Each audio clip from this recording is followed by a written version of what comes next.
What's going on, everyone? Welcome back. Today, we're going to be talking our top 12 wide receivers for the 2021 fantasy football season.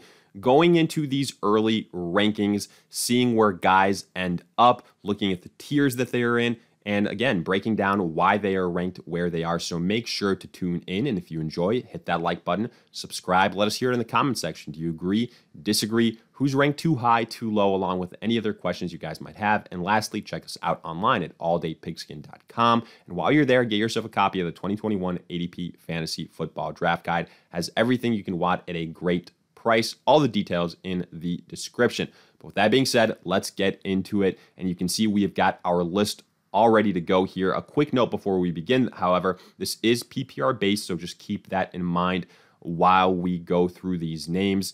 And with that being said, coming in at number one, we've got Devonte Adams of the Green Bay Packers. And what can you say about Devonte Adams? I mean, the guy finished as the number one overall wide receiver in fantasy football last season, despite missing multiple games. That's so insanely hard to do that honestly, it kind of just speaks for itself of how great Devonte Adams is. Also, how great Aaron Rodgers is. And as long as those two guys are there in Green Bay, Devonte Adams will be a tier one wide receiver. Now, we should mention with Aaron Rodgers, all these rumors that he's going to leave Green Bay, we're not worried about it because, if it was going to happen, it would have happened by now. Financially, it doesn't make sense for the Green Bay Packers, but most importantly, they are in a win now window, and it's not going to happen with Jordan Love. So Aaron Rodgers needs to stay there. He's going to get paid one way or the other. So basically, we're not worried about Devonte Adams this season or anybody on the Green Bay Packers for that matter. Now, the one thing we do want to mention here is we could very well have any one of these tier one wide receivers that you see being the 101 wide receiver. So before you go crazy in the comment section, acknowledge the fact that it's pretty much probably comes down to personal preference, to kind of just splitting of hairs. And for that reason, Adams is the guy here for us because we know that he's going to get crazy volume courtesy of Aaron Rodgers. And Aaron Rodgers is so freaking good. It just doesn't matter what opposing defenses do. Adams will get his. He will eat. And as he's shown before, when Aaron Rodgers finds a target he loves, he's going to pepper them with attention, with volume. And that's what we can count on for Devonte Adams. He could very well lead the league across all categories: receptions, yards, touchdowns. And in fact, the touchdown department is why he was so dominant last year despite missing time. Normally, that might translate into regression this season, and we're not saying it's not going to happen, but also do keep in mind that likely in receptions and yardage, he will go up in those two categories, and that could very well kind of counterbalance the touchdown regression. So at the end of the day, even with some injury risks, some games missed here and there these last 2 years, we feel like when we look at these projections, looking at a full 17-game season, Devonte Adams should be in this tier one category. He is deservingly being picked as one of the first wide receivers in the first round, somewhere in the middle to end of that first round, and we absolutely endorse that. Moving on to number two, we've got Stefan Diggs of the Buffalo Bills, the guy that was an absolute stud in his first year with the Bills. Honestly, we didn't see that coming. Hand up, but kudos to Stefan Diggs. He shattered all expectations. He was a stud in the reception category, which is why we have him close to that number one spot, just right behind there at number two. Do we expect that he'll duplicate that performance in terms of receptions? Not necessarily, because there are more targets now in Buffalo. Guys are developing. John Brown is out, but he's been replaced with Emmanuel Sanders, another guy that gets a lot of volume. But again, he's not quite in his prime anymore. But you've still got Cole Beasley. You've got an improving Gabriel Davis. So keep all those things in mind. But at the end of the day, Stefan Diggs, what he did in his first season in Buffalo, he proved that he is the go-to wide receiver, that he is an absolute, wide receiver one type of guy in the NFL, belongs in the conversation of best wide receiver. The biggest question for Stefan Diggs will be, can Josh Allen sustain that MVP level of play in 2022? Because compared to the other two wide receivers in this category, Stefan Diggs is the only one that has a quarterback that hasn't had sustained success at an elite level for more than 1 year. So that's the only thing that we want to mention, but all signs point towards Josh Allen having taken that next step. And even if he does regress a little bit, we expect that Stefan Diggs will still get plenty of volume, plenty of opportunities, and that will translate again into fantasy success. So he should very well be right there in that conversation with Devonte Adams as the top wide receiver. If you draft him ahead of Devonte Adams, we have no issues with it. But again, very well deserving of conversation of being the best wide receiver in fantasy football for 2021. But finishing off our tier 1 category, we have got Tyreek Hill of the Kansas City Chiefs at the number 3 spot. And Tyreek Hill could very well be the number 1 wide receiver for standard scoring purposes, which is actually what we currently have. But in PPR regards, he probably does get a little bit of a ding. Now, we should say that last season he kind of shattered all that talk about him not being consistent, not getting enough volume. He excelled in those categories, which is why we would be absolutely 100% okay if you decided to have him as your 101 guy yet again. Because, Patrick Mahomes, arguably the best quarterback in the NFL. The Kansas City Chiefs offense, arguably one of the best in the NFL, one of the highest scoring. And we don't see Tyreek Hill taking a step back. Now, yes, he does have Travis Kelce playing opposite him, who could honestly very well outproduce Tyreek Hill in a lot of categories, if not all of them. But Hill is so good and arguably has the best big play upside out of any wide receiver in the NFL. So if you're in a league where you have some bonuses for big plays, something like that, well, then it's tough to argue Tyreek Hill not being the number 1 overall guy. But at the end of the day, we love all these 3 wide receivers. We feel very confident in them. And if you pick them, at any point after, the 6th, 7th pick in the first round, you're not making a mistake. That's kind of where they belong in. If they drop into the second round, they are a good value, so keep that in mind. Now, however, transitioning into our tier 2 list, we begin with DeAndre Hopkins, and this one does have a lot to do with PPR purposes because Hopkins, even though he might not have as many big blow-up games as a Devonte Adams or a Diggs or a Hill, he gets a lot of volume. And that is so important in PPR. It raises his floor and makes him safe. Again, might not have as many, 40-plus point games as a Adams or a Hill, but he'll be reliable. And he's got a quarterback that, again, a lot of people think will take a big step this season in Kyler Murray. Now, there are a lot of options there in Arizona: Christian Kirk, A.J. Green. You've added wide receivers via the draft. But we still think that DeAndre Hopkins is the number 1 guy, and he's still in his prime. Kyler Murray is only getting better. The only reason we might have Hopkins not in this tier 1 category is because Kyler Murray does look to kind of run a lot, so there might be some opportunities that instead of going through the air, on a play-per-play basis, might actually go on the ground because Kyler Murray can get it done that way. But still, Hopkins, like we saw last season, even if there were some inconsistent moments, which we do have to take into account, he was still, at the end of the day, at the end of the season, a dominant wide receiver, deserves to be in the top 5 conversation for PPR purposes. The Arizona defense, it gives up a lot of points, and we expect the Cardinals offensively to have to score a bunch. Hopkins will be at the forefront of those conversations as the number 1 wide receiver in Arizona. And again, for PPR purposes, worst case scenario, right around that 5-6 spot. But we think he could very well be a top 5 wide receiver, as you can see by these rankings. Moving on to number 5, we have got Michael Thomas of the New Orleans Saints. He seems to be the forgotten guy of 2021. I mean, it was only a couple of months ago, folks, where he was being drafted as the no-brainer number 1 wide receiver in 2020.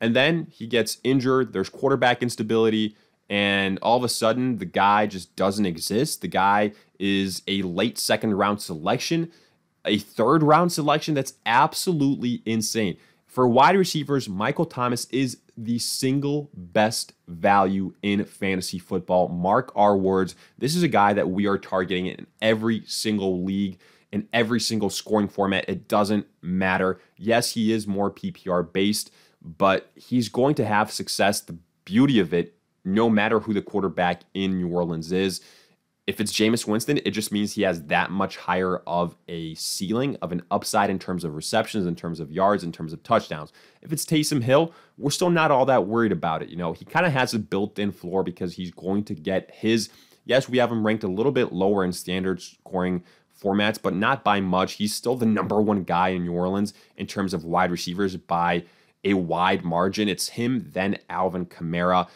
And nothing's really going to change in 2021. Yes, there's going to be a new quarterback, but you've still got Sean Payton, the genius offensively that runs the show. Michael Thomas will be involved. And just because he had one down year, literally for like the first time in his career last season, don't let recency bias slip in. Get this value while you can. He is absolutely a top 5 wide receiver for PPR purposes, especially. And if you can get him, honestly, at any point after the kind of the middle of the second round, that is going to be one of the biggest steals in your NFL draft. We love him. He is arguably our biggest bounce back candidate for 2021.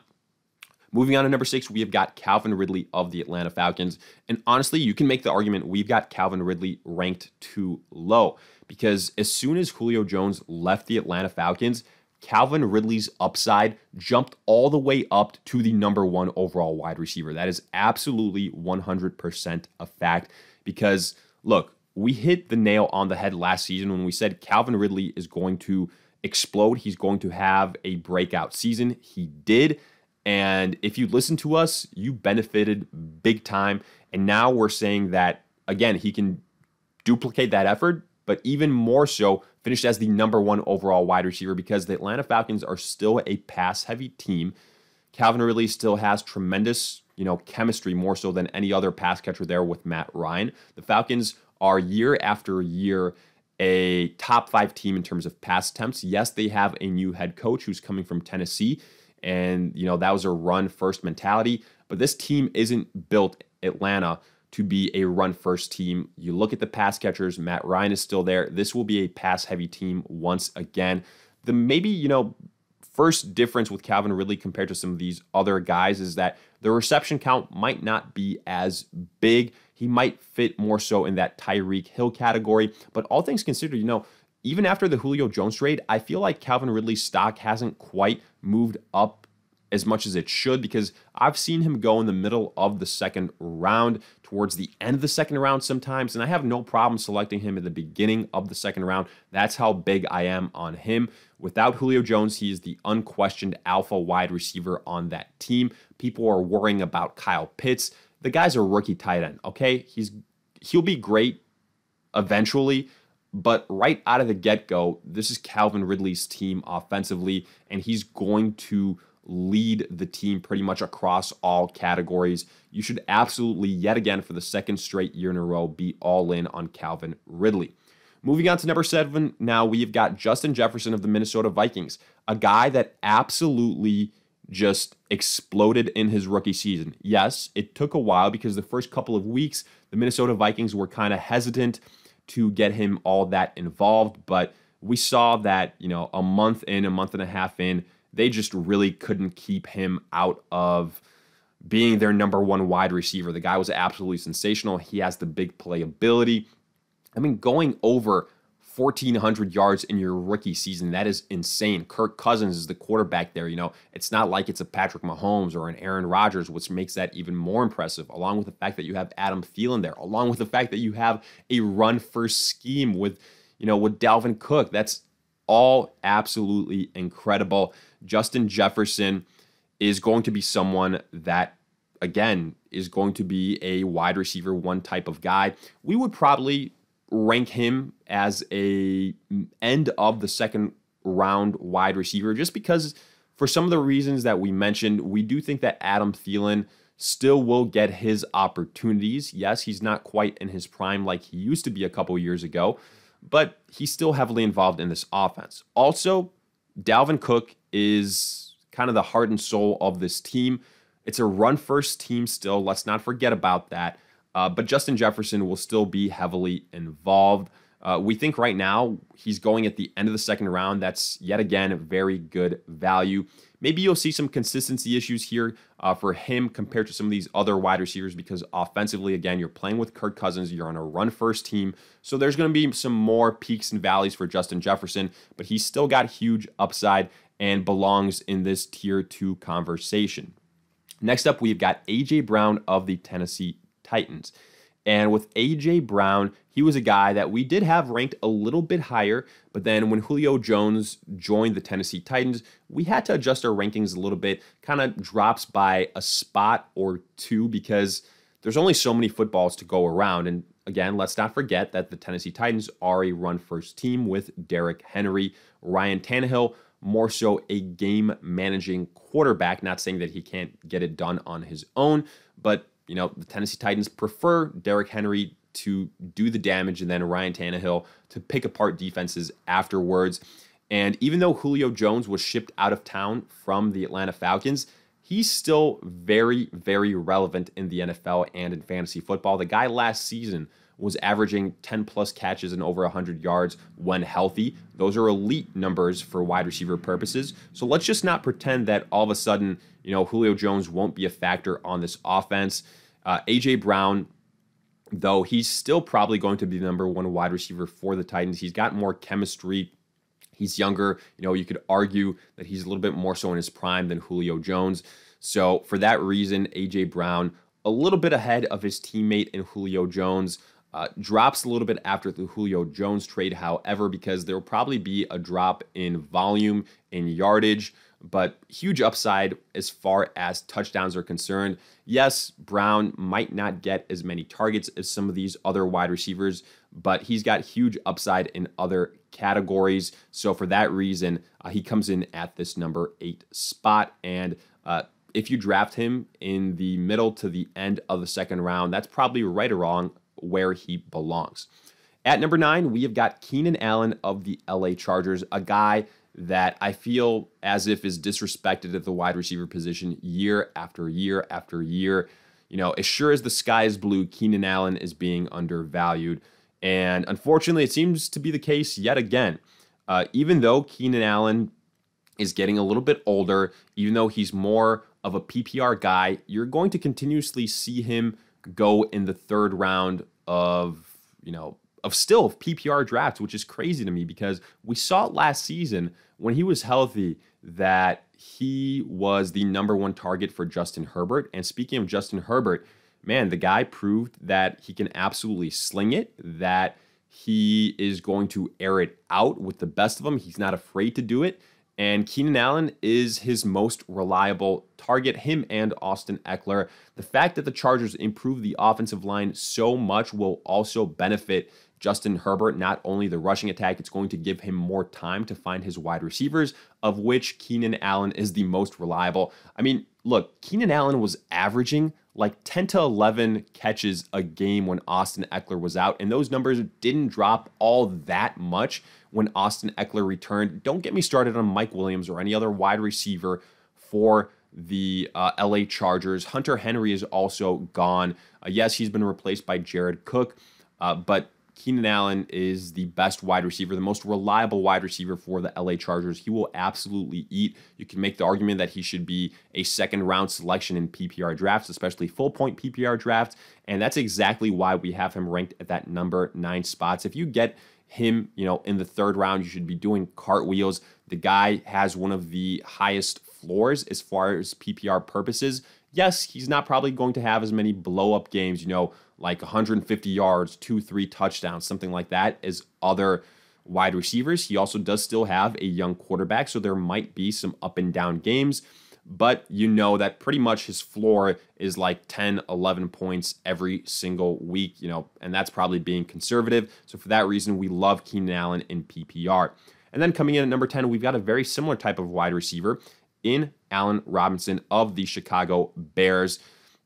The only reason, we might have Allen Robinson lower than some other people is because of the quarterback uncertainty for the Chicago Bears. And it seems like even when Chicago gets it right, they still get it wrong because by all accounts and purposes, they drafted the right guy. They made the right move, traded up for Justin Fields, potentially to be that quarterback of the future. Yet, the word from Chicago is it's still Andy Dalton to start off the season. We'll see how long that lasts, but we do believe that, with Andy Dalton under center, the ceiling isn't quite as high for Allen Robinson. I mean, we saw what Andy Dalton was last season with the Dallas Cowboys, and that's probably a low-end starting quarterback in the NFL, if not probably a backup quarterback at this point in his career. Honestly, how much better is he than Mitch Trubisky? It's tough to say. Yes, I think he is a little bit better, but he's also probably not going to just lock in on one wide receiver like Mitch Trubisky did. He's probably going to spread out the football more so to guys like, Darnell Mooney, to Anthony Miller. So for that reason, we have here Allen Robinson at the number 10 spot. But either way, for PPR purposes, he's also someone that gets disrespected year after year. You can get him, in the middle to the end of the third round. Usually that's very good value. He belongs in that kind of Keenan Allen sphere of expectations, of projections. He might, again, probably not going to lead the league in touchdowns, in yards, but in terms of receptions, pretty much a lock to have over 100 receptions, between probably, I would say, 105 to 115. And that's, again, extremely valuable for PPR purposes. So he does have low-end wide receiver one upside, or I should say probably a floor. Upside is mid-level wide receiver one play. But again, it all ties back to what the Bears do at the quarterback position. And for that reason, we just can't rank Allen Robinson higher at this point in time. Going to number 11, we've got DK Metcalf of the Seattle Seahawks. And considering what he did last season, how he broke out, a lot of people are probably saying this is way too low for DK Metcalf. But the reason we have him here is, first and foremost, he's not even the leader in terms of volume and in terms of receptions on his own team. That was Tyler Lockett last season. And Lockett isn't going to just disappear. He's still a favorite target of Russell Wilson. Yes, DK Metcalf probably has the more consistent upside in terms of scoring. He's got the much higher upside in terms of touchdowns just because of his natural build, how physical he is. But he's also going to go through some up and down scoring situations like we saw last season. And that's the case, honestly, for all the players on the Seattle Seahawks. You could argue maybe only the guy that comes out of that is Chris Carson, because no matter what, the Seattle Seahawks are going to want to run the football. But as far as passing is concerned, you see it every single season for Seattle, for Russell Wilson. They go on this amazing hot streak, and then all of a sudden they go on a streak, on a run for 3, 4, 5 games where they just look like a completely different team. They're cold. They aren't as consistent. And DK Metcalf, along with the other pass catchers on this team, will probably face that yet again. The Seattle Seahawks, for as good as they are, for as great as Russell Wilson is, they haven't figured out that issue yet. I don't know if it's a coaching situation, what it is, or maybe a scheme type of issue. But again, it happens year after year. But if Russell Wilson finally does, put together a fully consistent season where he plays like the Russell Wilson of MVP form, then DK Metcalf will absolutely outperform these projections that we have for him. Honestly, this is probably the lowest. It's his floor of fantasy football finishes at the wide receiver position. So more so than anything, we're just being a little bit conservative on DK Metcalf. But in terms of upside, he probably does have higher upside than Allen Robinson, than Keenan Allen. So do keep that in mind in terms of his, realistic range of finishes. And then finally, looking at our number 12 wide receiver and officially making our way into our tier 3 list, we have got Terry McLaurin of the Washington football team. And I do believe this is right along where we get into that tier separation, where you probably start talking high-end wide receiver twos. And as great as Terry McLaurin is, he was absolutely sensational last season. The Washington football team has got a lot of targets. Ryan Fitzpatrick is a guy that, can you rely on him to be the quarterback for the entire season? Or will Washington want to see what they have in some of their younger options? That's TBD. They've got a great young running back prospect in Antonio Gibson. He's also going to be involved. There's just a lot of mouths to feed on this offense. And as great as Terry McLaurin is, the additions of Curtis Samuel, Adam Humphries, the emergence of Logan Thomas last year, the fact that J.D. McKissick is still there, Antonio Gibson again will be more involved. It's a lot for this offense, and it's not just a guarantee that Terry McLaurin is going to be and every week, week in and week out, absolute fantasy football stud. Now, again, I would say his floor is still probably 10 plus points a game for PPR purposes, but there are going to be some ups and downs for him.